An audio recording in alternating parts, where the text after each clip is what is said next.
fractals, multidimensionalness, synchronicity, the power of thought, and more. These are some of the topics we aim to bring some clarity to on our list of things to know.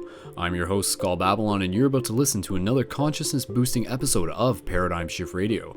The episode begins as I reiterate the foundations of what this Paradigm Shift project is and how you too have the choice to get involved. Following that, we welcomed on our good friend Colby, who joined me in practicing having conversation based upon the idea of explaining empowering paradigm shifty topics in an accessible way so that we can continue to expand the conversation with others in our local community who we are running into. By the end of the episode, we worked some theory into practice and we took part in a group spoon bending meditation, so grab your spoon now and hold on to it for later to experience the practice yourself. Paradigm Shift is an ongoing project that is evolving over time. Tell more friends about it and share this and other episodes of PSR, like facebook.com/paradigmshiftradio, and enjoy the flow.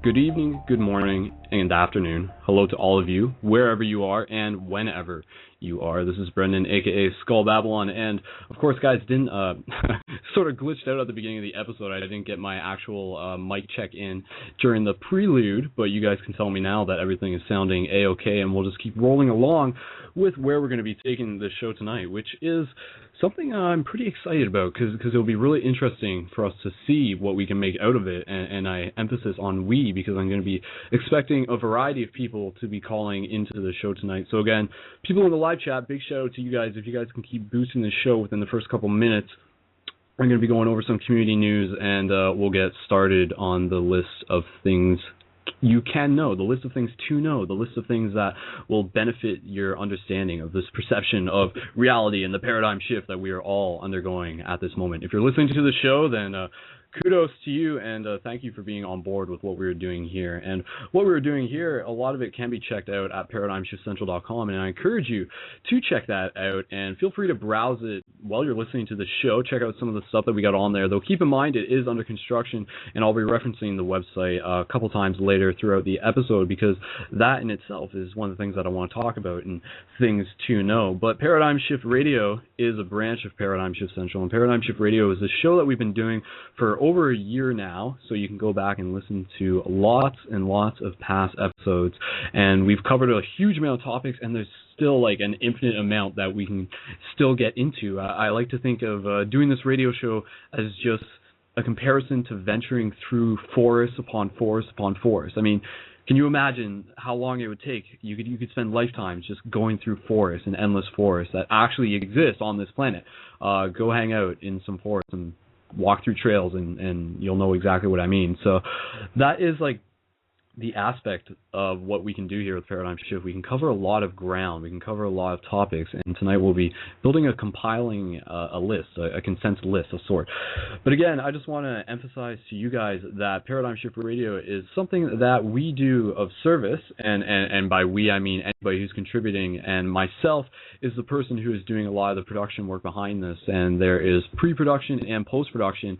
But the service that I'm doing is the fact that this is what I went to school for. This is the things I was trained in, and this is the things that I want to be able to use to help change the world. And my buddy Alon, a lot of you guys know him. He had a good quote on his wall today, and I'm actually just going to pull this up while I'm talking to myself because it was just in reference to changing the world. And Alon is our buddy from Israel. Like, he's in Israel, and he's with Paradigm Shift Israel, you could say. It's just like referenced as B, which is like a translation for it, but you guys can check out the link for that, and I'll post that in a second. Holy cow, okay, I'm trying to find the post. He's just got a whole bunch of new pictures of all this like beach action going on, and I don't know why it showed up on his feed like this, but I can't find that quote. Just there's too many beach photos. Anybody go to Alon's wall. Monica, can you go to Alon's wall and find that quote that I'm talking? Wait, I think I found it. Hold on. Seriously, I was scrolling for like 5 minutes. It was somewhere right around here.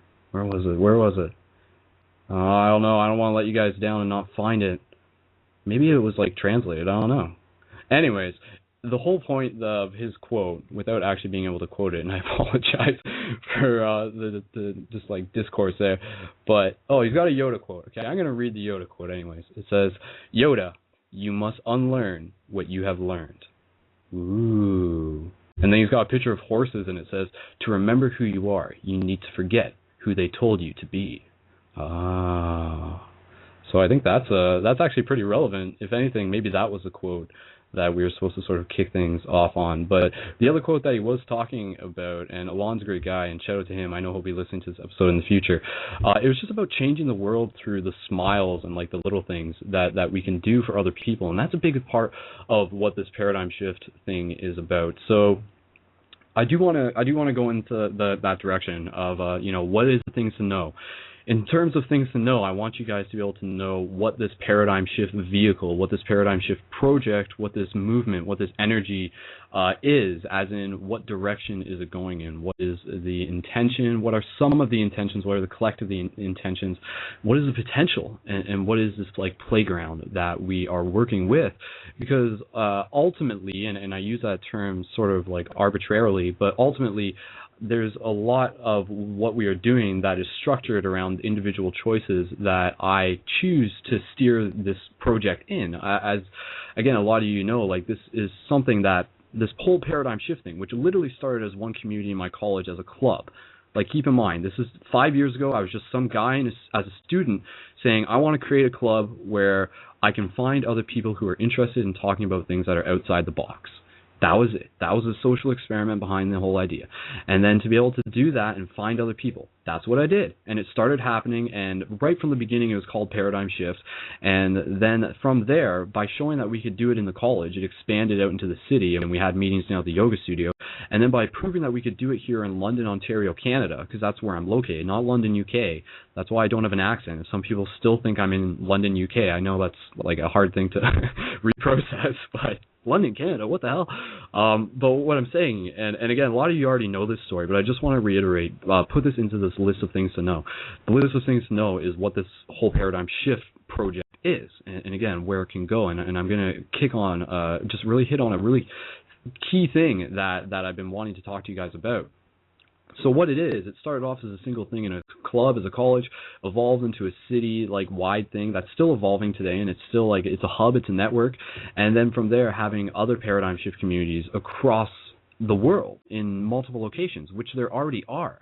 And I'm still the person who's managing the website. And the website began as Paradigm, originally, even before Paradigm Shift London, it was Paradigm Shift SBS, and that stood for a series, a Sight Beyond Sight, a video series that I created, like using the equipment that I was at school for, like to do, like because I went to school for TV broadcasting.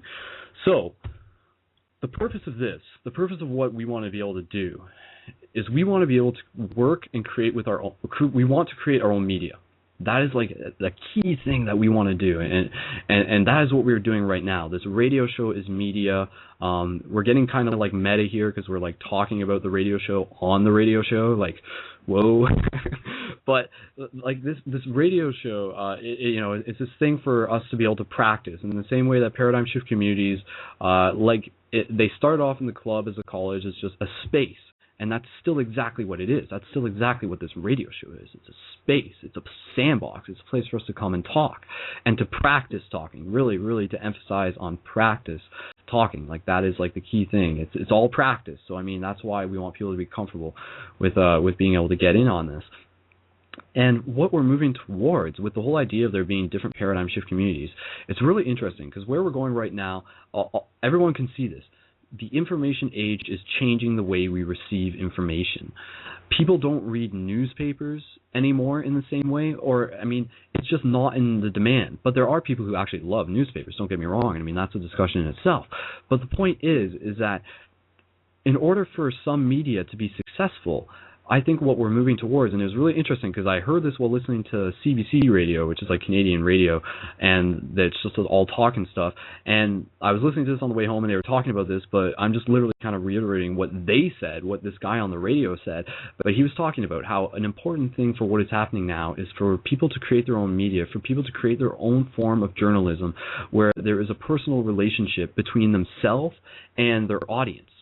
And that is exactly like what I have been doing for the last few years, and we are still doing, because all of you, majority of you know, like I mentioned at the top, like Brendon's my name, Skull Babylon is my pen name that I've been using to create these gonzo journalism videos. So the key thing is gonzo journalism, neo-gonzo journalism. Neo-gonzo is just like a phrase to sort of reference the fact that it's this new push. It's this new like form of the gonzo journalism.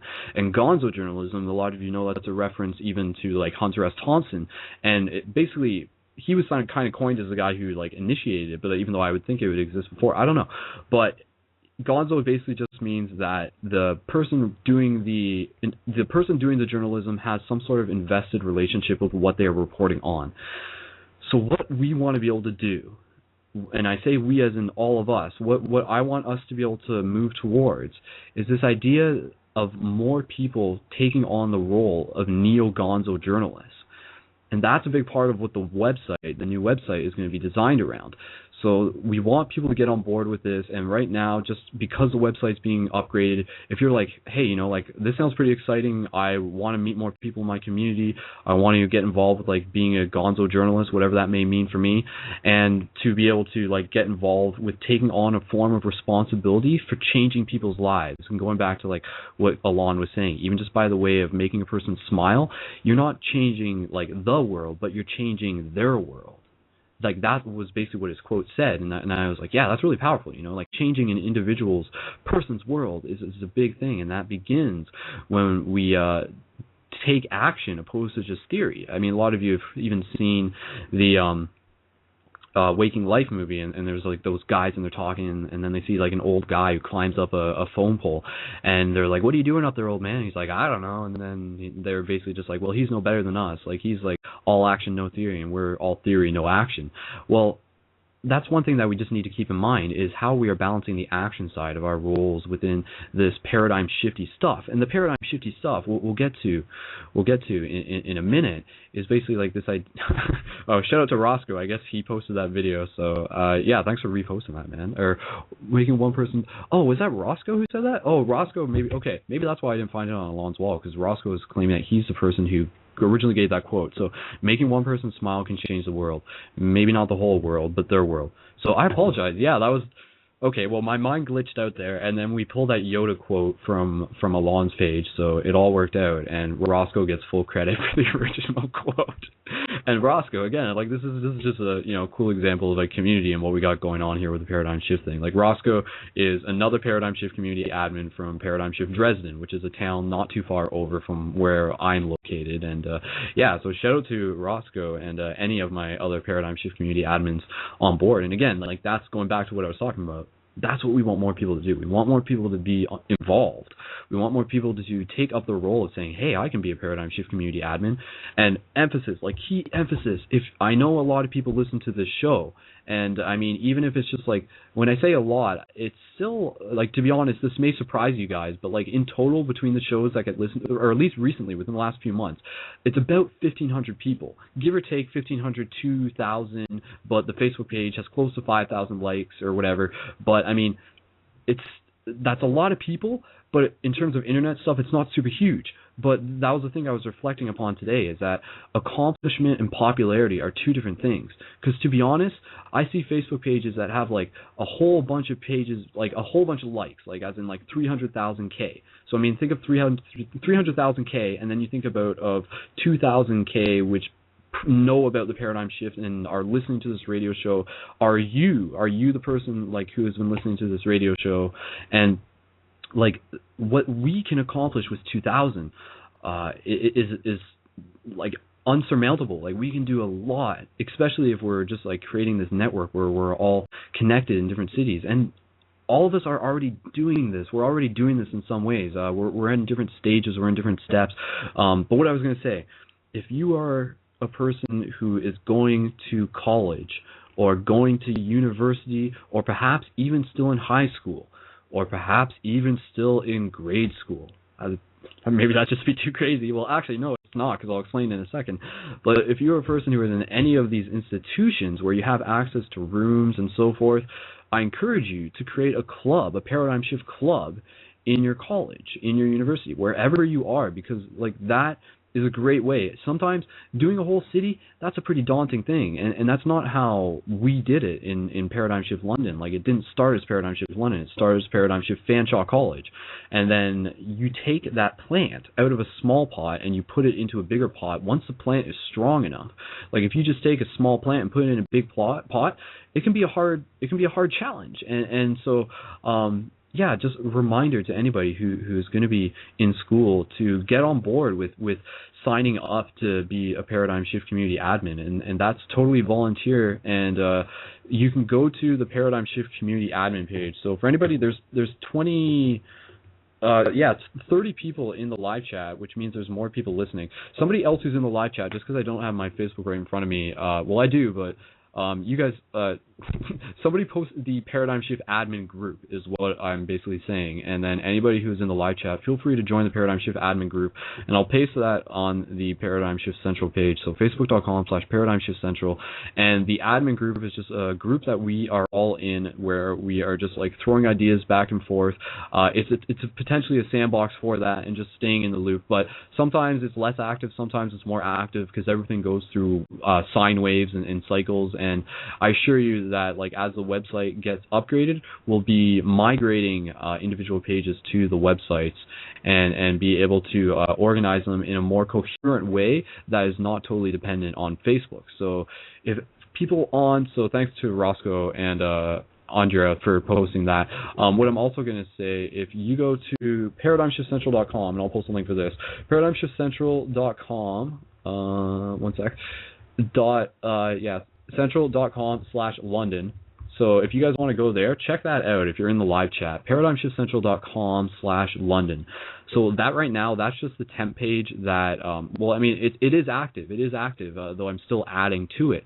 That is the basic format, and it can be upgraded, but that is the basic format for what the new pages within the main website are going to look like, and it's just going to make things more accessible. So it's going to have, one second, I'm just going to get some water real quick. I've been babbling on for a while.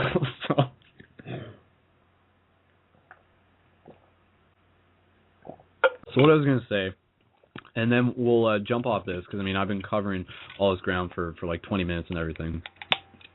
But what I was going to say is that on the ParadigmShiftCentral.com/London like website, you can go there and you can see that there is an easy accessible link to a page that has a community map, a community calendar, a community discussion board. So for everybody, all the admins who are listening to this, like, this is just a chance for me to specifically give a message to the admins, because I know a lot of you are listening right now, and just other people who are involved in thinking about being an admin. Basically, we want to be able to develop these pages one at a time. So over time, you guys let me know if you're ready to like have that page activated for your community, and you guys can slowly start migrating your discussion into that, and that will involve the responsibility of you the individual admin, managing a Google Calendar, Google Maps, and a Google discussion board. So, I mean, that's not even that much, right? So when people go to your individual pages, it's just more accessible for them, and they can see the information, especially having a calendar there. I mean, Facebook does not have like a calendar system. I mean, that's just how it is.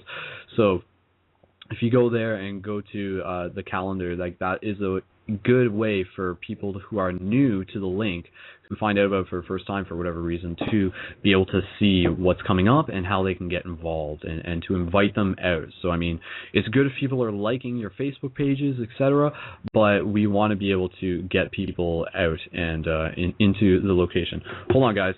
Oh, now my mouse is... Come on, computer, keep up with me. Paradigm Shift Central. I think I typed it wrong. .com/London. Oh yeah, hold on. I must have spelled. Okay, 1 second to everybody listening. Paradigm Shift London. Wait a second. Hold on. Okay, wait. I'm like, wait. Is my website working? Hold on, guys. Is Paradigm Shift Central actually down right now? Is the question. That's so weird. I'm just trying it on my one computer. No, it's not. I don't know why it's not showing up. I'm running off of 2 laptops right now. I guess I still typed it in wrong. So, anyways, Paradigm Shift Central. What? Oh yeah, okay. So I want you guys to call in, and we're going to begin this list of things you need to know. So basically, summing up what I just talked about for the last 20 minutes, because it was important. It was stuff that was like on my heart, on my mind, and I wanted to be able to share with you guys. I want all of us here to very seriously consider the possibility of becoming a neo-gonzo journalist for your location and telling the story and creating your own media. These new pages that we're giving you guys are going to also be blogs. So the blog is an easy way to create a news feed. There's the new link in the live chat. You guys can take a look at that now, fully functioning. And if you can think about that, then just keep in mind that blogging and being a neo-gonzo journalist can not just be video form. You guys potentially could create your own radio show. You're fully welcome to do that through blogtalkradio.com. Just because we do Paradigm Shift Radio doesn't mean it's about one show. If you guys want to start doing your individual shows and just begin that practice, say like, hey, this is really cool, it doesn't sound that hard, I feel like I should try doing this, then please do it, and we'll promote it through Facebook.com/Paradigm Shift Radio. So an example of this is Roscoe's show. Roscoe's got a show called Roscoe Wisdom, and you can go to blogtalk.com/Roscoe Wisdom and check that out. And I'm sure Roscoe will let you know when he's got some upcoming episodes for that. So again, if you guys are checking out the website right now, you'll see that there's like another tab for video journalists. So I mean, we may just change that to journalists in general. But if you guys can get gear for video production, then that would be the thing to do. And I'll get more into tutorials about that later. But basically, keep in mind that you can do journalism stuff without necessarily requiring a lot of editing. You could get in the habit, and I want to make a video about this, you could get in the habit of doing like one-shot take, sort of asking people in a circle to like respond to a certain question after the meeting that you've had in a physical location. So that's a good example of how to make a quick and easy video, and if you can find a way to upload that to YouTube, then that is still usable media. So literally, like, film it with your phones. Everybody has phones or whatever, but do like phone probably wouldn't be the best, something with decent audio, obviously, but you could do that. So this is an example. You have a paradigm shift meeting. It could be in a park. It could be in a college. It could be in a room. You talk about a bunch of trippy stuff, and then afterwards you ask people and be like, yeah, so what are your thoughts on this? Like, what did we talk about today? And they'd be like, da-da-da-da, go around in a circle, one-shot take, upload that to YouTube. It gets posted on Paradigm Shift Central, and then that is there as a reference for people to see in the future when they get directed to your page. And the big kicker of all this, you guys know that we've got like our secret weapon, and our big secret weapon for really making these communities grow. Because once you got the tools in front of you, like I'm telling you, like it's totally possible. Like there's 1 year from now, I can see a lot of potential within like this paradigm shift community, like what we'll be able to do, like how many individual worlds you're going to be able to change. So the big thing, the big secret weapon, the buttons. A lot of people already know about the buttons. Maybe it sounds too obvious to you, but that's the idea. It doesn't need to be complex. The buttons are like super effective. If anybody wants buttons, even if they aren't a paradigm shift admin yet, please feel free to let me know. Roscoe, you can get some buttons. Was it okay? I want to say Jen. Wait, I forget her name for some reason off the top of my head. But anyways, the girl who has been to some of your meetings, she grabbed some buttons off me, and you did get the buttons. Roscoe got the buttons. Amanda, thank you. That's her name. I apologize, Amanda. I do know who you are. And and like people in the live chat right now are just like, yeah, buttons. So Colby's got his buttons, Roscoe's got his buttons, Monica is waiting on her buttons. So all these are different individual paradigm shift admins. Andrea, your buttons are on the way as well. So these individual buttons are synchronistic instigators. Like seriously, like they shatter the norm of normal conversation. Like when people are sitting on a park bench, like it's hard to get real conversation going.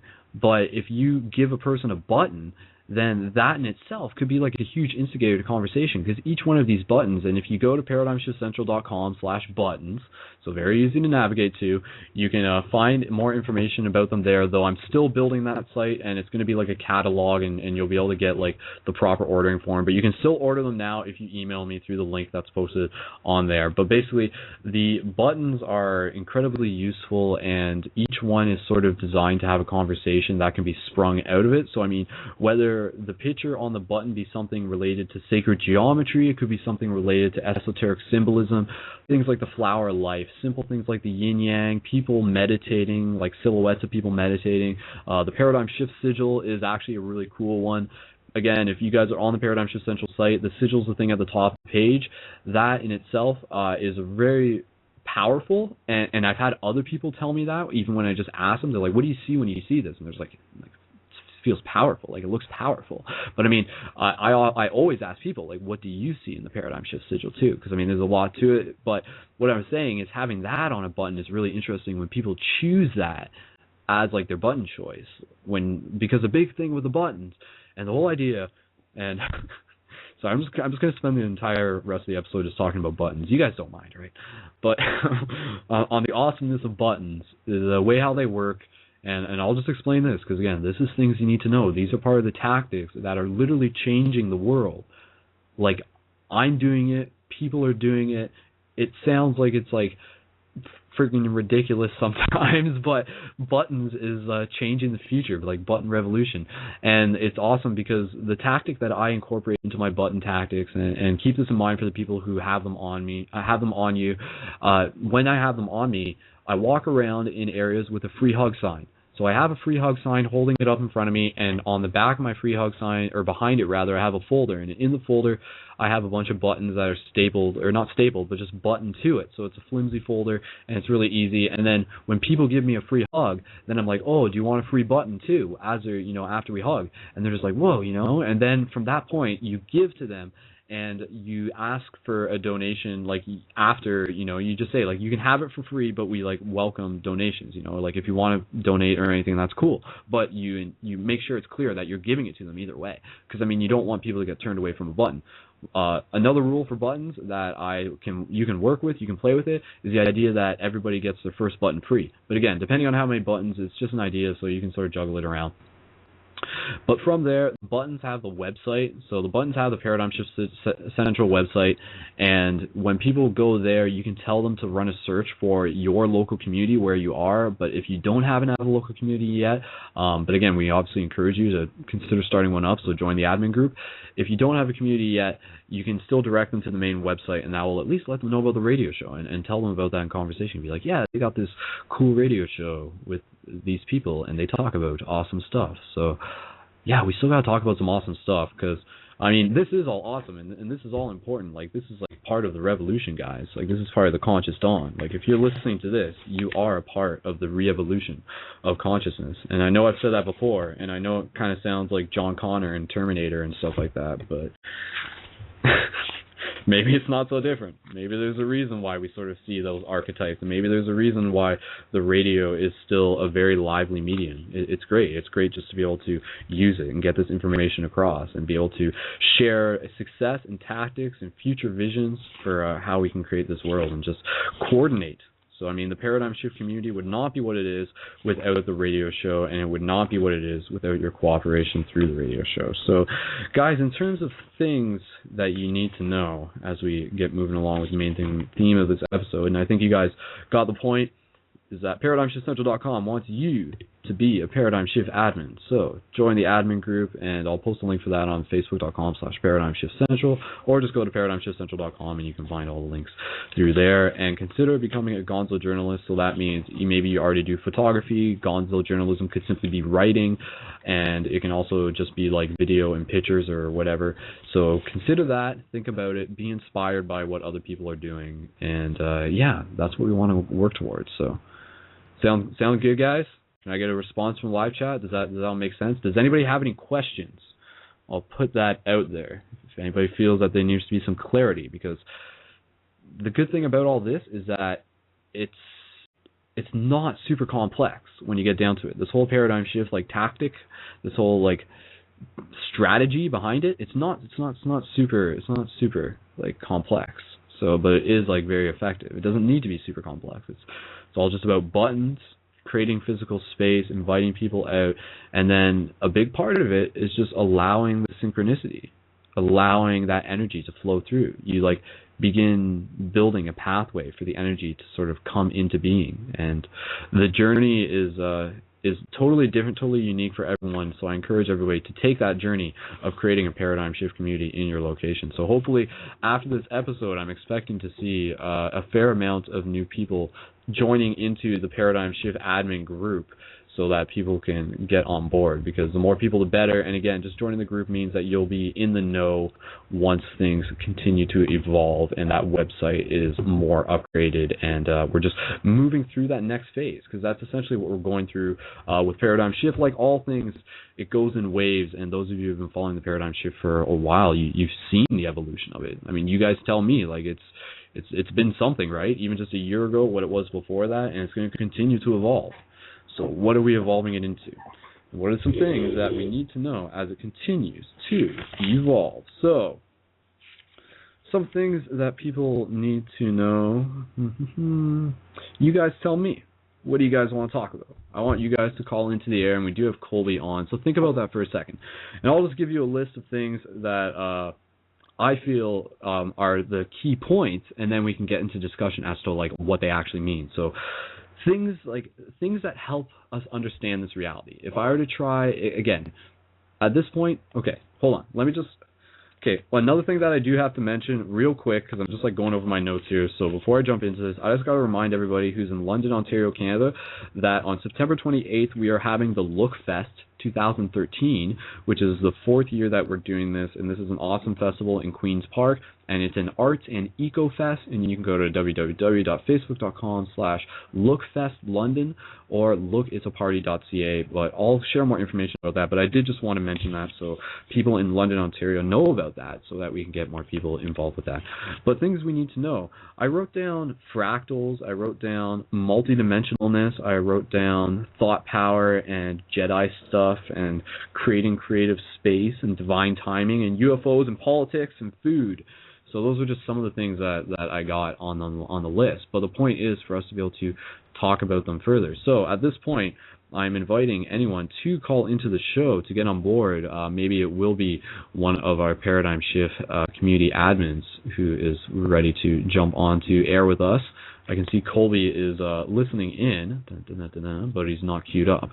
Hold on, I'm just kind of reading the live chat. All the people talking in the live chat, like I'm pretty sure, like majority of you guys are like all admins. So I totally, for people who are in the live chat who aren't chatting, feel free to jump in. And another thing, feel free to post your Facebook profiles as an invitation for other people to add you. So if you post your Facebook profile into the live chat, that's just saying that, hey, anybody, feel free to add me. That's how we can do things here with Paradigm Shift Radio. So Colby says he'll call in, because I mean that's the thing in terms of things to know. So at this point we got like less than 90 minutes. I want to try and keep this list moving, and I don't know, maybe this will be a two-parter. But in terms of information, Einstein explained it well. He said, a sign of intelligence is being able to simplify things. I mean, that's not a quote, but that's what he was talking about. So if we can take things that some of us have sort of talked about here and there, but then to be able to simplify to a point where the information is accessible to people who are hearing it for the first time so that they can be like, oh, that makes sense, then we've accomplished something. That is something to accomplish. So again, going back to that theme of accomplishment, how can we accomplish things in little steps? Little steps is just practicing the way that we are communicating and getting across information, because that's, like if you're listening to Paradigm Shift Radio, this is a chance for you to sort of get like a conscious boost. We want people to have their themselves more prepared for what the future has in store after they listen to and get in sync with like what Paradigm Shift is about, because there's no challenges that you can't. Every great challenge is just training for the next one. I've said that a bunch of times.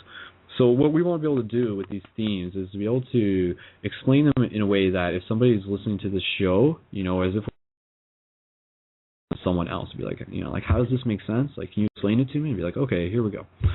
So I want to talk about things like fractals. I can give an explanation on that. Multidimensionalness, I can give an explanation on that stuff too, if you want to think about it. But it's not. Actually, it's not. I mean, we'll explain. Like how can we explain it without it being heavy stuff? So, Okay, I think we got Colby. So I'm going to bring Colby onto the air and just take a second to catch my own breath. But we'll see what Colby wants to bring into the air for things to talk about. And again, we encourage other people to... Okay, Colby, do you want to be brought on or not? Because your thing just turned off, so I'm not entirely sure.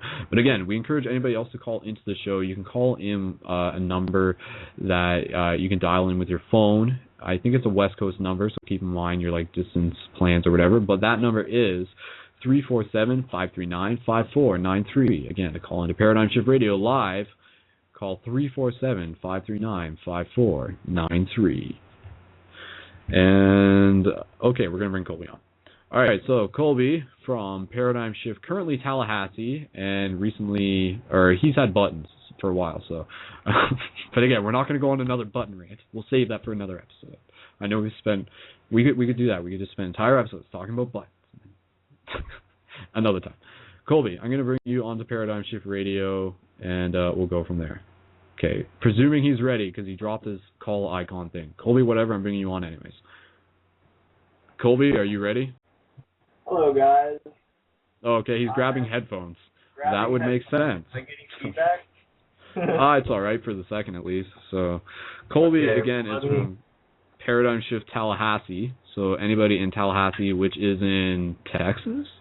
Like, I don't... Florida. Yes? Oh, that makes more sense. Of course it is. It is the capital of Florida. Is it really? Okay, cool. Okay, hold on. I'm going to put these headphones in so there's no reverb or anything like that. All right, sounds good. I'm just... Oh, yeah, another thing I forgot to mention for all the people out there, I was going to mention... Because it's just like funny. I'm just, you can't hear it right now, but I'm wearing my belt of Ra, which is the Eye of Ra as a belt buckle. So I just wanted to let people know that, because I like wear that all the time, but I just thought I was like, well, people can't hear me wearing my belt buckle, so I should probably let them know about it. Anyways, that was my logic. It's an awesome belt buckle. If other people can get belt buckles with Eyes of Ra on them, totally do that. And if you can't get belt buckles, then rock the Eye of Ra button. Again, which you can order at ParadigmShiftCentral.com/buttons. Everybody get buttons. All right, Colby, are you still with us? I just got a call from someone who needs to tune into this show. All right, okay. I'm going to start talking about... That's synchronistic. Yeah, go ahead and start talking. I'll jump in. Yeah, jump in. Let me know when you're ready. Things we need to know. So I'm gonna try the first one that I got on my list. So... fractals. Okay. Colby, I'm just going to mute you, like turn your thing icon back on when you want to be brought on. So, fractals. Okay. So someone said to me, what the heck are fractals? What would my answer be? Well, in any situation, if you can provide some sort of metaphor, that's always going to be very helpful, because it's going to be something that you can theoretically point to, whether it's using your imagination or something you can literally point to. So fractals are a thing. They are a thing, but they're also a process, like the fractal nature of reality. So an example of the fractal nature of reality that you can point at is a tree, because you look at a tree and you say, hey, see how there's like one trunk, and then from the trunk it goes up and it branches into a bunch of trees. Like a bunch of branches, which in themselves are like little trees. And then from those branches, they branch into other branches, and branches create branches. And each branch is kind of smaller, but not necessarily always, and they always sort of stem out like this. And they're also reaching towards the sun. So, I mean, that's kind of like a key, like a side thing to note as well. But, so these fractals, these are a pattern that are all throughout reality, and they are an underlying blueprint, you could call it that, upon which reality unfolds, upon which the proportions of reality unfolds. So other examples of fractals are obviously within our wrist. If you look at your veins, you can see the comparison that our veins look like trees. This is an example of the fact that the same patterns that exist on bigger scales exist on smaller scales, which in itself we can refer to as the microcosm and the macrocosm. And you can also notice how the spiral on our finger, that pattern is also the same spiral in a galaxy. Now you may be saying that, well, hold on, like the spiral, like that's like, doesn't look like a tree branch and stuff like that. Well, Yes, because like the spiral in itself is like a pattern that is added upon the fractalness, and that's where we get all these different intricate styles. That's how we have so many flowers that look different. You take all these fractal patterns of branches and things, and then you can twist and turn them around and get a whole bunch of different variety. But that's like a somewhat of a separate conversation about vortexes. But again, fractals relate to the fractal nature of reality, and it's the fact that people come out of people. That is one of the greatest examples of the fractal nature of reality. When we draw family trees, we are drawing them as a tree for a reason. And the whole idea with this fractalness that you can really shift your paradigm with is that when people see this, for me at least, it's just like, wait a second, like there's like this whole underlying consistent pattern all throughout nature. Like, whoa, like that's like really interesting. And it goes in hand with the universe being aware, and also with the universe creating a system for which it can operate within.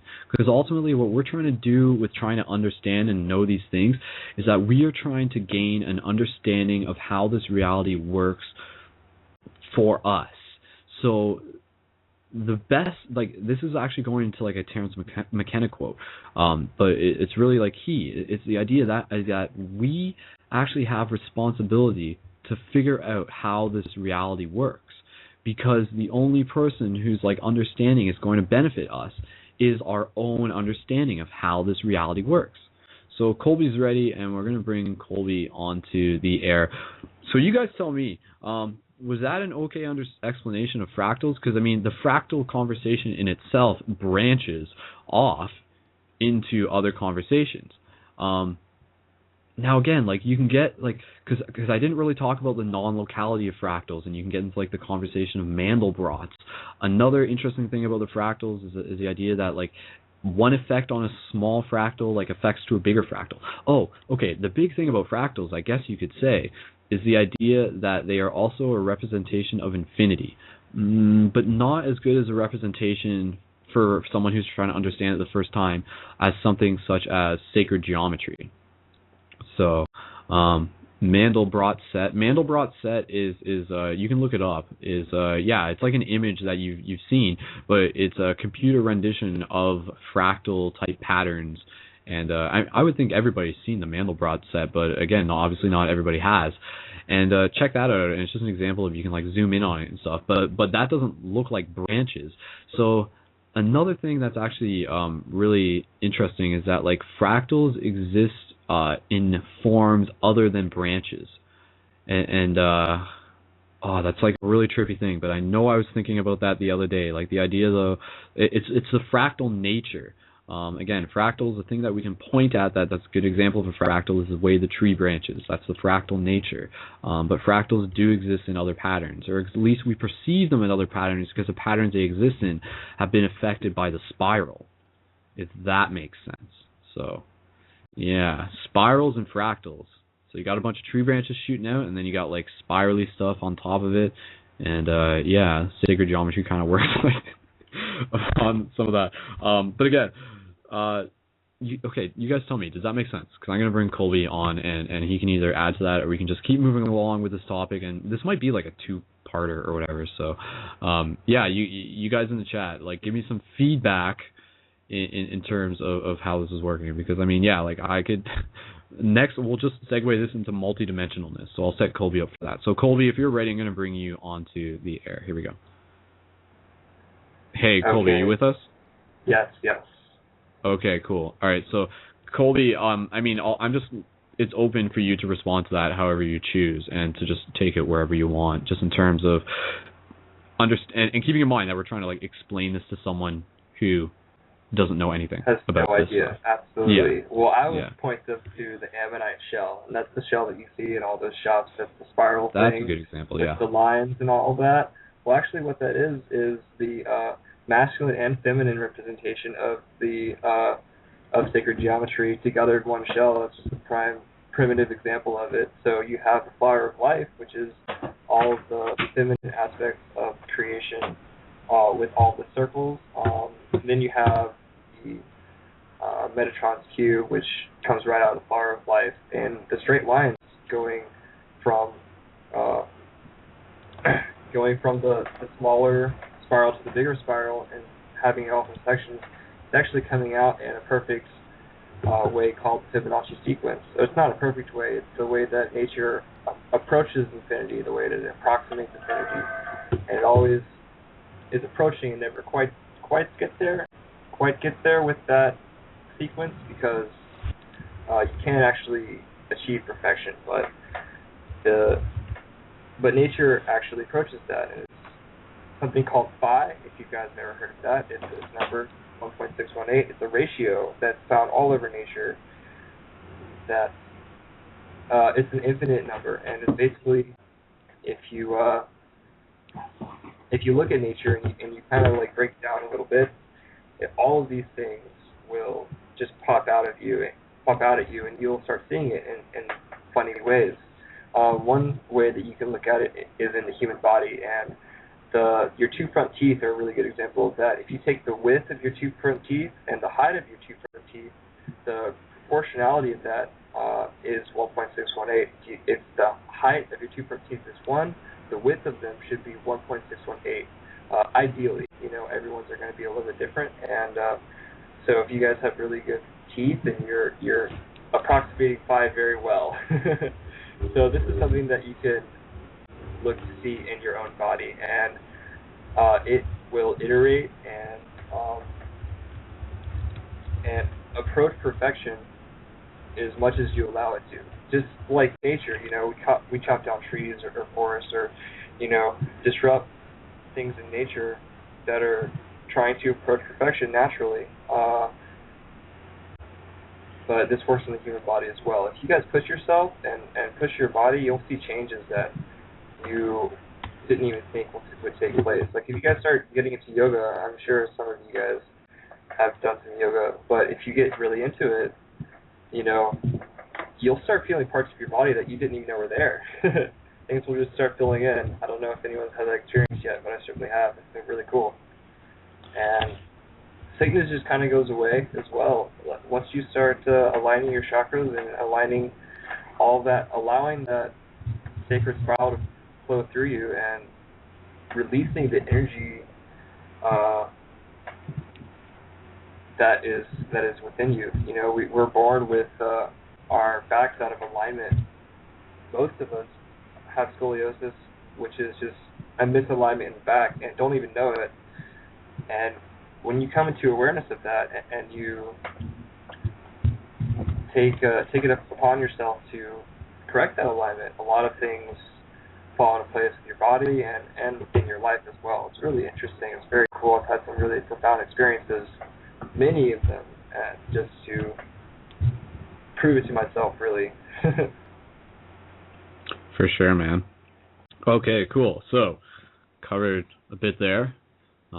Spirals and Fibonacci sequence. Yeah, like those are definitely key things, and I think those are things that definitely help people in this awakening process, because I think a big part of what we are doing as like ambassadors of consciousness itself, trying to wake itself up, is to be able to get people excited about the idea that like there's more things that they can experience within this reality, and there's more things that they can just become more aware of. It's this idea that perfection isn't something that can be achieved, yet it's hiding right in front of us the whole time, if we can only just sort of like see it in certain ways, which is like kind of sounds like a paradox, but it's also like a very Zen thing in itself. And they also say it in Tron Legacy when I watched that last night. So it's just like a trippy movie in itself, and I could talk about that. I think it's a really cool movie.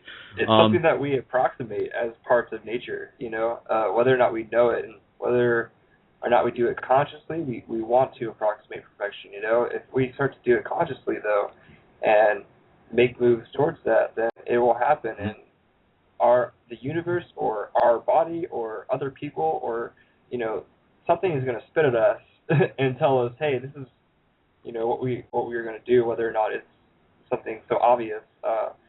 That's why you have to kind of be on a conscious alert, be a conscious observer of yourself and your surroundings at all times. And you will get messages. Your intuition will tell you stuff. Like yesterday, I was fixing myself a smoothie, and I had some carrots in the fridge that had been sitting there forever for too long, and I was like, I'm going to put carrots in this smoothie. I don't know if that's a good idea or not, because I've never even had carrots in a smoothie. I've never heard of that. I don't know if it'll be good or not, but shoot, my intuition is telling me to do this, and if it's a good thing, then that's awesome. I've got a great smoothie. If it's not a good thing, well, I followed my intuition. That's good anyway. So I did it. It was a delicious smoothie, and they say that carrots are good for your eyes, and it's funny because I drank it, and I felt like this surge of energy in my eyes, and that my vision was suddenly stronger. Not necessarily clear or anything like that, but just more in tune, more on point. It's funny. Mm-hmm. So yeah, so actually, intuition, follow it. Yeah, I was about to say, speaking about intuition, I actually do have a good example of some recent intuition that I worked with. Basically, long story short, and this does relate to the topic that I have. So we got fractals checked off. I think the topic that I had right underneath that was multidimensionalness. And again, people are like, "What the hell?" If these are, if you're trying to just explain things to people for the first time, well, maybe. You know what? To be honest, I think a big part of this paradigm shift thing is understanding that we are multidimensional beings by nature. And some people just be like, what the hell does that even mean? Well, again, I think it can be understood, and I'll explain that in a second. But what I was going to say, in terms of the intuition, which does relate, and again, I'm just getting to it. So speaking of intuition, basically what happened for me not too long ago, I was going to get the bus, and I missed it by a bit, and I had to skate after it, and I didn't end up catching it. But then because I didn't end up catching that, I had some time to go hang out by the river. So I'm like, okay, I'll go hang out by the river, and I know the next bus is going to come eventually. I don't know exactly when, but I know eventually. So then I'm down by the river, and I walked quite a ways away. So I walked down this good path for at least 10-ish minutes, give or take. So then within the time that I'm hanging out by the river, and then I'm just chilling, writing in my journal, checking out the ducks on the water and stuff, and then within that moment I'm writing stuff down, and I just feel this idea of I'd be I should go now, I should go catch my bus now. And then there was even that moment of well, obviously I can ignore that, but I'm no, okay, the fact that thought came, that's an example of intuition. Intuition's that first instinct that sort of comes to the surface where you have this pull or this push to go somewhere, and I'm just okay, as an experiment, I'm totally just going to get up now and totally just ride that first oomph that I had, that first kick. So I'm just okay, all right, let's do this. So I'm riding on my intuition. I could have, because my point is I could have sat there for another couple minutes, right, and be yeah, I'll get up in a minute. But anyways, so I go back, and I wasn't running back, but I go back, and I'm just kind of going along, and then I get up to the path, the road where the bus is, and basically, long story short, is that I catch my bus within a 10-second window. So that was just a really cool example of the intuition nature of reality. And the intuition nature of reality is in itself a testament or an example of how we are multidimensional by nature. And part of what being multidimensional means, in my basic explanation, is the idea that we exist beyond the present moment. We exist both into the past and into the future as well. Yes. So, the idea Absolutely. is that there was a part of me that was already connected to catching that bus. And think of it this way, you're kind of looking at it from the bigger picture, and then, there's a little dot, a little neuron, that's me on the left of, where I am, sitting by the river, and then there's, a neuron way to the right, or, another node or something that's, me getting on that bus. And then, when there's sort of, that moment universally or multidimensionally where a current connected between the two, it's kind of when lightning comes down from the sky. It's when that perfect path is created, and then a huge amount of information just goes from one point to the other. So kind of going back to the fractal nature, we exist beyond the present moment in a very tree-like way, in the way that we can exist multidimensionally in not just one future moment, but a bunch of theoretical, hypothetical, not even just hypothetical, but quantum, a quantum variable of these potential moments. And again, a lot of people are sort of talking about this nowadays, but I think it's good that we keep talking about it, because that's the big thing that goes into the next idea of how thoughts actually create. Because understanding that our thoughts have power goes in line with the idea that vibrations and fractals, and from the present moment we are projecting thoughts into the future as well. So the intuition are these moments where lightning kind of shoots from your present moment to your future moment, where it's just like, okay, like something's, like you can go you can go with this path, like you can connect to it, and then sort of like going with it. And you might not even know where that going is. Again, sometimes you can just be like walking downtown and be like, I think I should go this way instead of that way, and then you run into your friend. Like that kind of thing, where it's just like you feel that pull. But the synchronistic nature of reality is such a key thing to know. Again, going back to the emphasis of like this list being a list of things to know, like understanding that this is how reality works is just a huge part of playing with it. Is a huge part of it, interacting with it, and just being able to observe your experiences in a different way. So, Colby, go ahead. Absolutely. And all those things as intuitions, even your emotions, your pain, your thoughts especially. Most people just think that our conscious receiver is just a receiver for consciousness or thoughts, but intuition, emotions, pain, all of those work on that same level. It's just vibrations going throughout space-time that we're able to pick up on and receive as conscious receivers. So if you get something like that you think, where the heck did that come from? That wasn't from me. Or I'm just receiving this, or maybe I'm getting a download or something. Don't ignore it, because it probably isn't from you. It's probably from the universe telling you, hey, this is a really good opportunity for you, and you should take advantage of it. I in the spot that we are now doing our consciousness camps in St. Augustine, and I am in St. Augustine right now, not in Tallahassee. Non-Tallahassee, of course. Yeah, in St. Augustine. I went to the spot that I had in mind, and I met someone there who was doing some contact juggling with the silicon. It's not a silicon sphere. The polyurethane sphere. It's a plastic sphere. I was like, oh, that's cool. So he was just sitting in lotus, like doing this thing, and I was like, oh, I should go talk to this guy. He seems really interesting. Well, he's actually a really big part of our paradigm shift group and one of the people that founded it. So it was pretty cool to meet him there, because my intuition just told me to go there. Mm-hmm. So and I don't know anyone that he knows, which is very strange in St. Augustine, because everybody knows everybody here. But there's been a lot since I've been back in this town. There's been a lot of synchronistic moments of me meeting people that I really have been needing to meet. And it's all been, hey, maybe we should walk down this path and not that path. I have a friend, Luke, who does not have any cell phone or internet communications at all. He doesn't have a bank account. He doesn't have a cell phone. He, works at a bagel place downtown, and, I see him synchronistically. He's been a part of our group as well. I have actually some videos that I'd like to post and share. I just got to do some editing on it first, which I have been procrastinating on, but that's okay.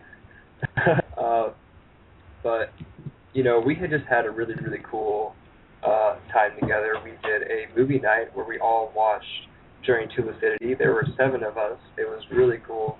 Oh yeah, you told me about that. That's cool. Yeah. So the next Sunday we were supposed to have our consciousness camp, but it didn't happen because the weather was nasty and people had other things to do and all of that, which is cool. But me and one of the girls that is involved in the group, we were downtown walking, having our little consciousness camp on the road, I guess, and we're Take it to the streets. Taking it to the streets, of course. That's what it's all about, So we were like, oh, let's walk. I was like, let's walk this way. And she's like, no, let's walk this way. I got to go to my restaurant and grab something anyway. I was like, all right.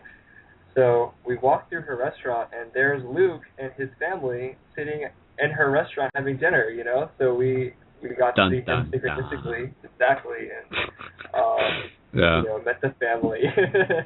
So synchronicity is a thing definitely on the list of things to know. It's just understanding what the synchronistic nature of reality is referring to, and basically, I think in addition to your intuition, it's definitely connected with that. Synchronicity is, again, it's the way of nature. Like, how does synchronicity work? That's like asking why, or no, I didn't say it right, but like it's kind of a quote from World of Warcraft. trailer with the panda and the panda's fighting. It's like why do you ask? It's like, do you ask why we fight? It's like it's like that's like asking a leaf why did it fall? Like, it is within its nature.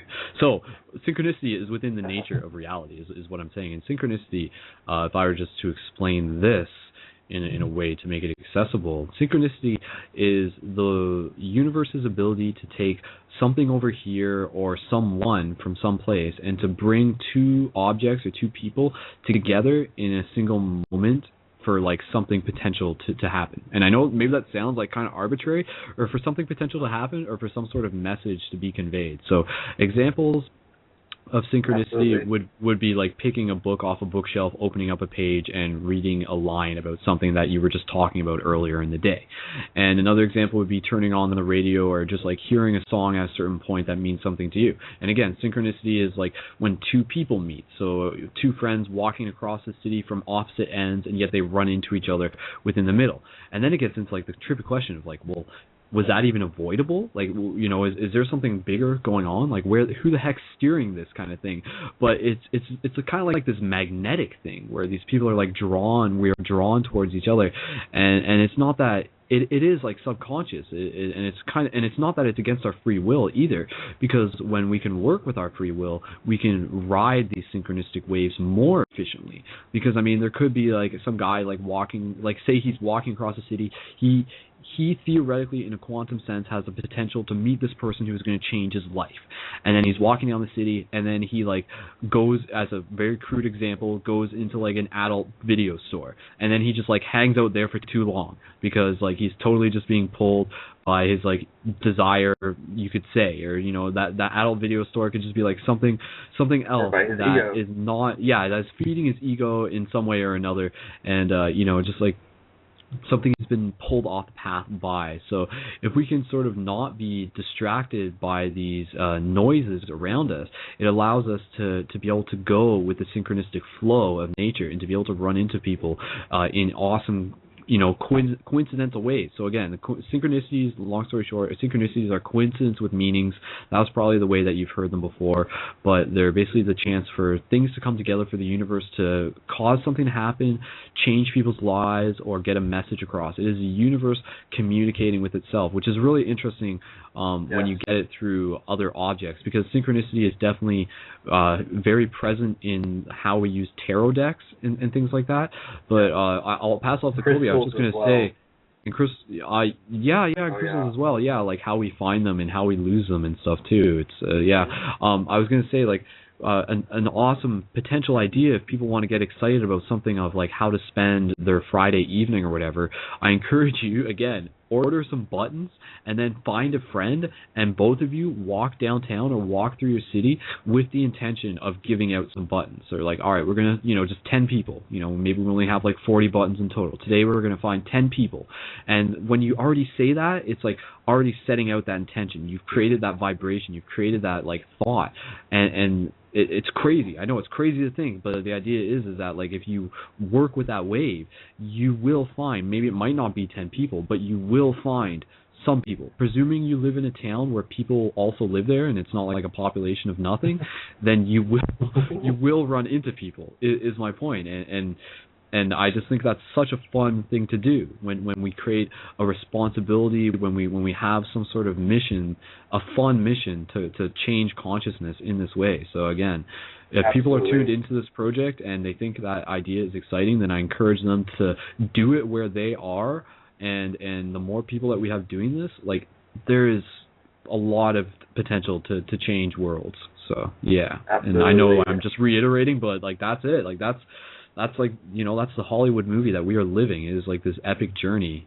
So yeah. A very synchronistic friend of mine messaged me now and says, I think we are recognizing that reality responds to us more than we used to think. And I think that's totally true, you know, as long as we are there to recognize it, because it has to be a two-way door. It just, you know, because the universe is going to give it to us whether we like it or not. It's up to us to recognize it. Another friend of mine who I will be learning Reiki from soon, actually, she says that it's almost as if the universe is conspiring for us to absolutely, that it's not just about me. It's about all of us, you know. Yeah. Yeah, it's pretty cool. It's pretty cool, man. I'm really happy to be alive right now. Exactly. I really love Einstein so much because he is one of the very few individuals in science that just puts things so simply and just can explain it to a 4-year-old, you know, like the biggest, deepest, darkest secrets of physics or whatever. He could just sit down to a 4-year-old and be like, yeah, okay. You know, about the ego, Einstein says that ego equals 1 over knowledge, meaning that the less ego you have, the more knowledge you can attain, that is possible for you to attain. So I really, really dig that. I think that's totally true. Yeah, and like we were talking earlier about intuition, and it's interesting because it gets pretty complicated when we're talking about our mind and we're talking about our thoughts, and we've touched upon this in past episodes, like the whole horse and the jockey, and we're actually the centaur thing, but we think that we're controlling ourselves, but really like the ego, the horse, is controlling us in some cases. So we have these, what we recognize, what some people might theoretically, it's crazy when you think about this, might theoretically mistake as intuition, but could actually be desire and could actually be like this ego. But really, I mean, you can double check that, you know, is your intuition telling you to go buy like a bunch of like chocolate and like, you know, just like chow down on just like, I mean, you know, chocolate as an example of stuff that's like not like, not to say chocolate's not like healthy for you, but I'm just saying like something that's like a consumer nature of humans is to go out, you know, like go to Walmart and buy stuff that you don't need, but you can totally apply it to chocolate if you're working with the discipline of not eating chocolate, you know, like having a diet is something that also involves like shedding the ego. If people want to like have like an actual diet, it means it involves like a little bit of like willpower, if that's something that they're in a position where they have to like not struggle, but just sort of like identify with. But yeah, like I mean the ego, it would be hard to get into a whole discussion about the ego with like people on the street. I mean, that's something that I feel if they bring it up, that's cool, but I wouldn't go, like, I don't feel that's a good discussion to like bring up with people like on the street, if you know what I mean, in terms of like talking to people. Yeah, because like I can totally, it's because I mean it's not a thing that you can point at and like talk about either, because it has to do with, you know, a lot of you letting go of your personal stuff that is holding you back as a human being, as an infinite potential unit. You know, we are the pinnacle of reality. Like whether you want to realize it or not, you know, the Bible says that we are made in God's image, and I know that some of us have kind of gotten away from that. I think that there's so much truth in that, not necessarily as a literal text, which wasn't never meant to be read as literal text, but there's a reason that all of the extraterrestrials are also humanoids. You know, like the whole role of the universe is to create these humanoid sentient creators that are gods themselves. You know, I think that we're all gods. I think that my dog is also a god, because I saw her create something the other day that was just like, you can do this too? What? You know? What did your dog do? We had a really intimate moment, and I was doing some energy healing on her, and you know, it's something that I've been doing on myself for a while. It was the same way about how, you know, you push your body, you iterate a new body based on Fibonacci sequence or sacred geometry, or just following intuition, or however you want to look at it. But that's kind of like what Reiki does for you. It allows energy channels that have been locked up to begin to flow, and it manifests physically as well. And so I was able to have that moment with my dog, and this is the first time I'd really worked on her energetically, and I saw her responding to what I was doing, and I was like, yes, you got this, you know what you're doing. Aw. It was awesome. Yeah, that was I had like had that thought in my mind to talk about this in episodes in some form or another, but just the relationship that we can have with animals, and just like how much we learn from them, because I think that is a wonderful discussion in itself, and maybe I don't know, that'd be really cool to like get like a guest on who's like had some like really close work with certain animals or like orangutans or something. Those things are smart and superhuman like and know how to use iPhones. Like I'm not joking, they know how to use iPads. I saw a radio report on it or heard one. Yeah, Oh, like an I mean, elephant painting an elephant with his trunk. yeah, the elephant that can paint. Yeah, it's just like Yeah. that's consciousness coming through the vehicles that they're working with, which are these animals.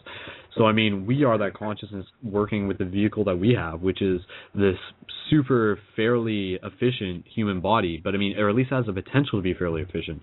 In a lot of cases, we're like the ghost in the machine that doesn't know how to operate the machine. But what we're working towards is to be able to be like that ghost that knows how to operate the machine. You know, the spirit in the body, with like within the temple. So like working with that and just moving towards doing what we can to make sure that we're functioning effectively so that we can become a more effective fountain of love, if you want to call it that, and then love being like whatever it is that we're trying to bring into this world through creative intention and awesomeness.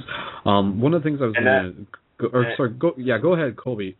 Just talk for 2 seconds. I gotta walk away for 1 second. Okay. Just go ahead. You got it. All right. So, and it really has to be a love for all people, all creatures, all things. You know, things are conscious whether you realize it or not. Like this tree in my backyard over here is conscious. You know, the flies that are flying around, they're conscious. You know, maybe they're only a few, couple 100,000 cells in their brain cells that are receiving or whatever. But you know, even though it may not be as a developed consciousness as we are, or as a developed receiver of consciousness as we are, it still means that we are conscious. I've had 2 experiences now where I was in a really highly conscious state and doing some meditation in the yard, and this actually, the second experiment happened while I was giving my dog this energy treatment, and it's really funny. I noticed that some ants were crawling on me, and or an ant that was crawling on me, and I reached down and I, instead of just flicking it away, which I usually do, I actually snagged it and killed this ant. And it was really awful because the first time I did it, I had this thought like, oh my gosh, that's some bad ant karma, you know? And later on in the day, I was at the park and ended up getting bit by like 15 ants at the same time, all in the same spot. And I was like, well, yeah, that's what I get. The second time was while I was doing this energy treatment to my dog out in the yard. You know, we were just playing there, and it was this really beautiful moment. Everything was sunny and bright and vivid and lively and loving, and my dog was loving it, I was loving it, and the ants were loving it too.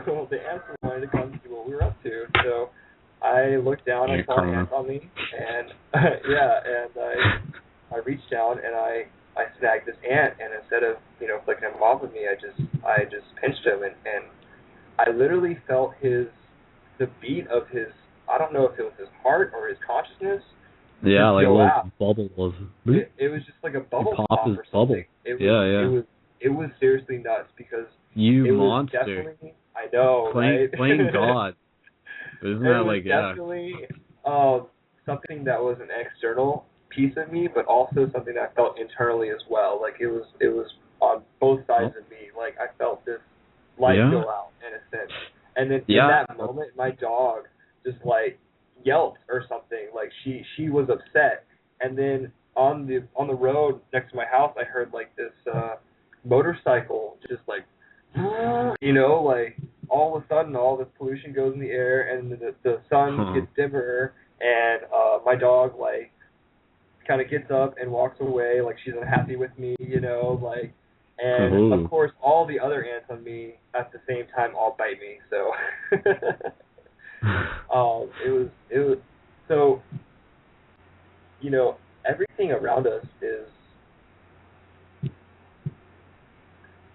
it's us. It's connected. Like, it is. Yeah.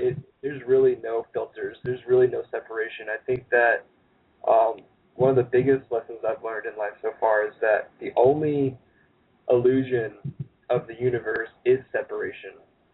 Yeah.